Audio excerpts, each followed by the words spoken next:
امریکی ریاست ورجینیا کا یہ حلال سٹور علاقے میں قائم کئی سٹورز میں سے ایک ہے جہاں مختلف ملکوں سے آنے والی اشیاء خودنوش کے علاوہ حلال گوشت کی فروخت بھی کی جاتی ہے۔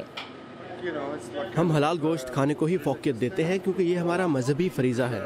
میرے بچے بھی میرے ساتھ ہیں جو کہ فالو کرتے ہیں، صرف میرے ہسبینڈ ہیں وہ نہیں کرتے اتنا۔ امریکہ میں حلال گوشت اور دیگر حلال مصنوعات کی دستیابی ہمیشہ اتنی آسان نہ تھی، لیکن ملک میں مسلمانوں کی بڑھتی ہوئی آبادی کی طلب کو پورا کرنے کے لیے امریکہ میں 15 سے 20 ارب ڈالر کی حلال مصنوعات تیار کی جاتی ہیں جو بیرون ملک بھی درآمد کی جاتی ہیں۔ امریکی معیشت میں حلال مارکیٹ پر تحقیق کرنے والے ادارے دینار سٹینڈرڈز کے ترجمان کے مطابق حلال گوشت کی طلب میں اضافے کی کئی وجوہات ہیں۔ امریکہ میں حلال گوشت کی طلب میں مسلسل اضافہ ہو رہا ہے اور اس کی وجہ امریکہ میں تقریباً 6 ملین مسلمانوں کی آبادی ہے، لیکن اس کی بڑی وجہ غیر مسلموں میں حلال گوشت کے استعمال کا بڑھتا ہوا رجحان بھی ہے۔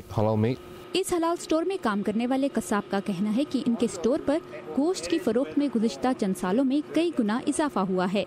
یہاں کے جو خود امریکن ہے وہ بھی حلال جو گوشت ہے بہت زیادہ پسند کرتے ہیں، اسپیشلی بیبی گوشت جو ہوتا ہے، لیم جو ہوتا ہے۔ دینار سٹینڈرڈز کے مطابق آج امریکیوں کی بڑی تعداد جانے انجانے میں حلال گوشت استعمال کر رہی ہے۔ حلال گوشت امریکہ کے بڑے ریٹیلرز پر دستیاب ہے جیسے کاسکو، والمارٹ، ان میں ریسٹورانٹس بھی شامل ہیں، لیکن اکثر اسے حلال کے طور پر لیبل نہیں کیا جاتا کیونکہ حلال میٹ پرووائڈرز کو ڈر ہوتا ہے کہ کہیں منفی رد عمل کا سامنا نہ کرنا پڑ جائے۔ ماہرین کا ماننا ہے کہ امریکہ میں حلال گوشت کی مقبولیت بڑھانے کے لیے ہمیں حلال فوڈ فیسٹیولز اور اچھے حلال ریسٹورنٹس کی ضرورت ہے۔